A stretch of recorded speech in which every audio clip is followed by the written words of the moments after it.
Hello, welcome to our Lean meetings. My name is Arek Zwierzchowski, and today I'm going to start problem solving.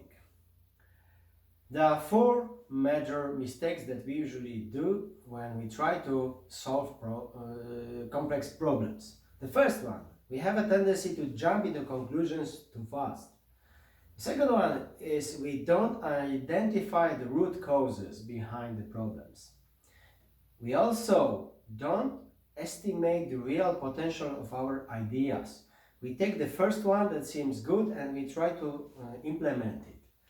Okay, we finally are inconsequent in coordination of solutions implementations. And also we have a problem with problem solving coordinators.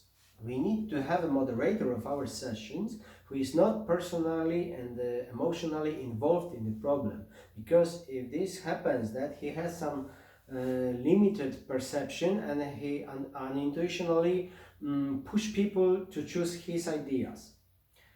Okay, what are the three main kind of problems that we can meet in the business? The first one is decision problem. We have knowledge, but we find it difficult to undertake decisions. So we just need to find a decision maker or make him decide, undertake decision. The second is we don't have knowledge, so we need to find an expert to have the knowledge to undertake decision. And finally, this is what we are talking. This is what we are going to talk about. This is the complex problem. We don't know what is the reason. So here we need to follow special pattern, smart pattern.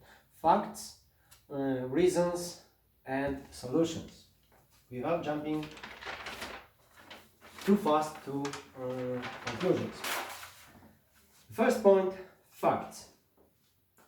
To identify facts about the problem, to define the problem properly, we can use the method, the tool so-called 5W2H. By answering the questions who, what, when, where, why, how many, we can understand the problem. We can have the same perception of the problem, and also we can find what we don't know about the problem.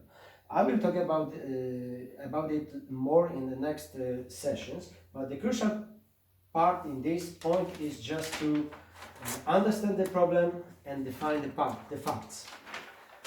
Then, when we have it, we can start to solve our problem. I mean to find the reasons.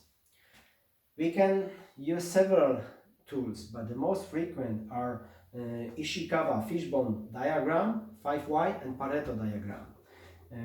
By using this diagram, you can position your potential reasons somewhere here. Later, you can go for a deeper analysis to find the root causes for them, and also you can apply the Pareto diagram, which shows you statistically which 20% of potential reasons result in 80% of negative effects.